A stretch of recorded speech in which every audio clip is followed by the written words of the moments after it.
안녕하세요, 테슬라 주주 여러분. 오늘은 추석 당일인데 가족들과 좋은 시간 그리고 편안한 휴식 시간을 보내고 계신가요? 테슬라라는 미래가치의 핵심인 옵티머스와 사이버캡에 관련된 내용을 주제로 다뤄봤는데, 최근 테슬라의 수석 디자이너 프란츠 폰 홀츠하우젠이 인터뷰를 통해서 미래지향적인 테슬라의 디자인 철학과 주요 제품 개발에 대한 견해를 들을 수가 있었는데, 짧은 기간 동안 팀이 놀라운 속도로 발전하고 있으며 매일 새로운 분야를 개척하고 있다 말을 했습니다. 일론 머스크도 이 프로젝트에 깊이 관여하고 있으며 옵티머스가 우리 삶을 어떻게 풍요롭게 할지 기대가 된다고 밝혔는데, 사이버캡은 작년 테슬라 1010 이벤트에서 선보인 디자인과 거의 유사하게 출시될 것이며 효율성과 개선에 중점을 둘 것이라고 합니다. 주로 1, 2인승 탑승을 위한 차량으로 주행당 낮은 비용으로 운행이 되어 게임 체인저가 될 것이라고 예상을 했는데, FSD 기술을 활용할 예정입니다. 모델 3, 모델 Y처럼 지속적으로 비용을 절감하면서 전반적인 경험을 풍부하게 만드는 데 집중을 하고 있다고 말했는데, 최근 출시된 개선 모델 Y가 이전 버전과 같거나 더 저렴한 가격에 더 좋은 성능을 제공하는 것처럼 더 적은 비용으로 더 많은 것을 얻어내는 방법을 끊임없이 모색하고 있다고 강조를 했습니다. 그렇기 때문에 옵티머스는 인류의 노동을 재정의할 것이고, 사이버캡은 이동의 개념을 완전히 바꿀 것입니다. 오늘 영상에서는 이 두 가지가 어떻게 테슬라의 가치를 지금과 비교할 수 없는 수준으로 끌어올릴지 함께 확인해 보도록 하겠습니다. 먼저 가장 뜨거운 감자인 휴머노이드 로봇 옵티머스와 다른 경쟁사들의 차이점부터 말씀을 드려볼 텐데, 경쟁사인 보스턴 다이내믹스의 아틀라스는 신체가, 그리고 피규어 AI의 피규어 01은 뇌가 뛰어납니다. 실제로 최근 뉴스를 보시면은 피규어 AI가 아마존, 엔비디아 같은 거대 기업들로부터 10억 달러, 우리 돈으로 1조 원이 넘는 투자를 유치를 했습니다. 이건 휴머노이드 로봇 시장 자체가 얼마나 거대한 기회인지 빅테크들이 인정을 하고 있다는 증거인데, 이처럼 경쟁은 더욱 치열해지고 있습니다. 그렇다면 옵티머스는 어떨까요? 일론 머스크는 바로 이 두 가지를 모두 잡으면서 경쟁사들이 절대 넘볼 수 없는 한 가지를 더 가지고 있습니다. 첫 번째로는 균형 잡힌 신체와 두뇌인데, 옵티머스는 화려하진 않지만 인간의 환경에서 실제 작업을 수행하는데 최적화된 움직임을 보여줍니다. 정밀한 손동작이야말로 실제 공장에서 필요한 능력인데, 여기에 FSD를 통해서 갈고 닦은 실세계 AI 두뇌가 더해져서 보고 판단하고 행동하는 능력의 깊이가 다른 것입니다. 두 번째로는 이것이 핵심인데 바로 압도적인 대량 생산 능력입니다. 여러분, 로봇도 결국엔 제품입니다. 얼마나 싸고 얼마나 많이 그리고 얼마나 빠르게 만드느냐가 승부를 결정을 하는데, 테슬라는 이미 자동차를 통해서 이 모든 것을 증명했습니다. 기가팩토리의 혁신적인 생산 방식, 자체 AI 칩과 액추에이터, 이 모든 것이 옵티머스의 원가를 낮추는 강력한 무기가 될 것입니다. 그럼 왜 옵티머스가 테슬라의 주가를 10배 이상 끌어올릴 수 있는 엔진이라고 하는 걸까요? 이것은 단순히 예상이 아닙니다. 월가의 대표적인 투자은행 골드만삭스는 최근 보고서를 통해서 테슬라의 옵티머스가 2030년까지 무려 60억 달러, 우리 돈 8조 원 규모의 시장을 만들어낼 것이라고 분석을 했는데, 특히 제조업 분야의 인력난을 해결할 가장 현실적인 대안으로 지목을 했습니다. 공식력이 있는 기관들도 옵티머스의 파괴력을 인정하기 시작을 한 겁니다. 핵심은 노동력의 자본화라는 개념인데요. 인류 역사상 최초로 인간의 물리적인 노동력 자체를 공장에서 생산해서 판매하는 시대가 오는 겁니다. 인간형 로봇은 인간이 기피하는 위험하고 더럽고 단조로운 작업에 우선 투입될 것으로 예상이 되며, 이것은 인력 구조를 간소화하고 비용을 절감하고자 하는 제조업체의 요구에 부합을 합니다. 골드만삭스는 위험한 노동력 대체율이 5에서 15%로 가정을 했을 때 인간형 로봇에 대한 수요는 전 세계적으로 110만 대에서 350만 대에 이를 것으로 전망을 했습니다. 여기에 일론 머스크가 던진 승부수가 바로 $2만 가격입니다.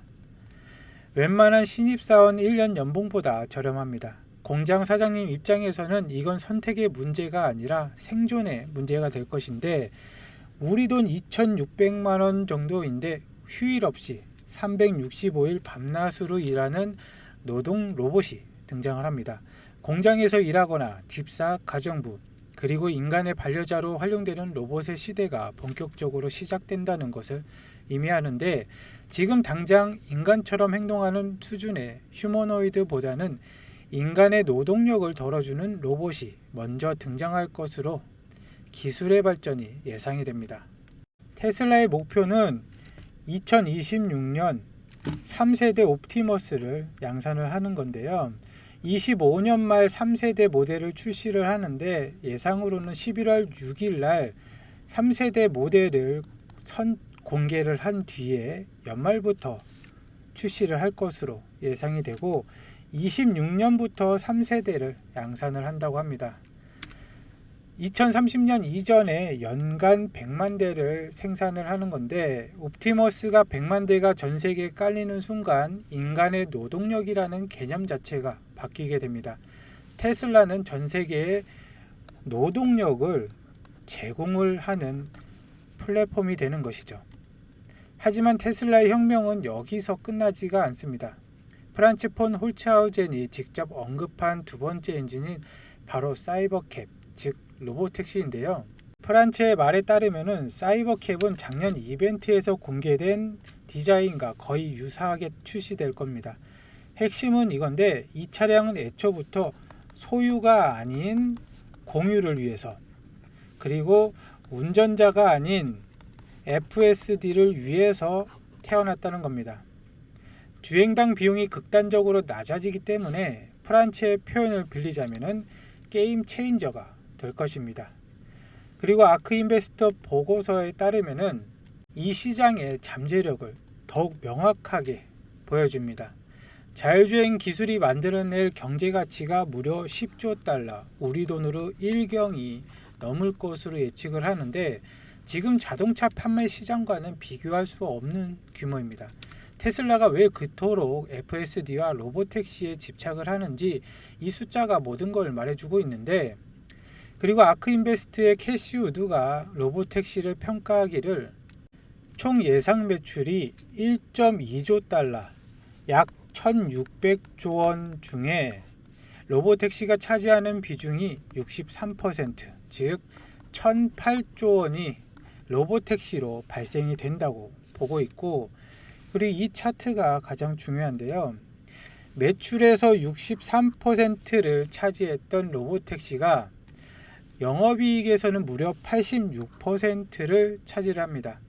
이것은 로보택시 사업이 수익성이 전기차 판매와는 비교할 수 없을 정도로 높다는 것을 의미하는데, 반면 전기차의 매출은 26%를 차지하지만 이 기여도에는 10%에 불과해서 상대적으로 마진이 낮은 사업으로 분석이 됩니다. 결국에 테슬라의 미래 기업 가치를 평가를 할 때 총 기업의 가치 8.2조 달러, 약 1경 1천조 원, 그 중에서 그 가치의 88%인 9,680조 원은 로보택시에서 비롯될 것이라고 분석을 하고 있습니다. 그리고 그 분석의 근간이 되는 보고서가 있는데, 이번에 발행된 아크의 수장인 캐시 우드가 분석가들이 올해 가장 주목하고 있는 파괴적인 혁신 기술들과 미래 산업의 트렌드를 집대성하여 투자자들에게 인사이트를 제공하는 중요한 자료인데, 총 147페이지 분량입니다. 이 파괴적인 기술들과 미래 산업들의 트렌드의 목록인데, 여기 코인 하시는 분들이 참고하시면 좋을 만한 비트코인의 전망과, 그리고 조금 더 설명드렸던 로보택시의 투자 방안과 옵티머스, 그리고 AI, 메가팩, 그리고 스페이스 X까지 모두 함께 정리가 되어 있는 자료이기 때문에 앞으로 투자하시는 데 길잡이가 되어줄 만한 내용이라고 생각이 됩니다. 내용들은 이렇게 정리가 되어 있는데, 각 챕터별로 투자의 방향과 그리고 회사의 기술력, 그리고 앞으로의 주가 움직임 등 다양하게 나와 있으니 이 보고서를 16만 구독자 달성 기념으로 감사하는 마음으로 좋아요와 구독을 해주신 구독자분들에게는 모두 무료로 배포를 해드릴 예정이니까 영상 하단에 링크에서 신청서를 클릭을 하시면은 모두 한 번도 빠짐없이 보내드리도록 할 테고, 모바일로 많이 보고 계실 텐데 마찬가지로 하단에 더보기란을 누르면은 신청 링크가 나옵니다. 신청 링크를 통해서 요청을 해주시면은 모두 빠르게 보내드리도록 하겠습니다. 테슬라는 더 이상 자동차를 판매하는 회사가 아니라 FSD를 통해서 이동 서비스를 제공하고 지속적인 수익을 창출하는 플랫폼 기업으로 진화를 하고 있습니다. 옵티머스가 노동시장을 바꾸는 것처럼 사이버캡은 이동과 물류시장 전체를 뒤흔들게 될 것인데, 휴머노이드 로봇 전쟁은 이미 시작이 됐고 테슬라는 대량 생산이라는 강력한 무기를 가지고 있습니다.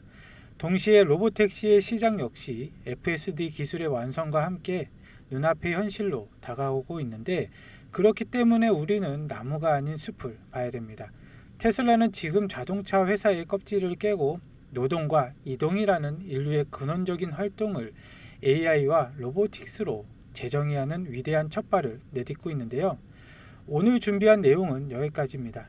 추석 연휴 건강하고 알찬 시간을 보내시길 바라면서 다음에 다시 찾아뵙겠습니다. 감사합니다.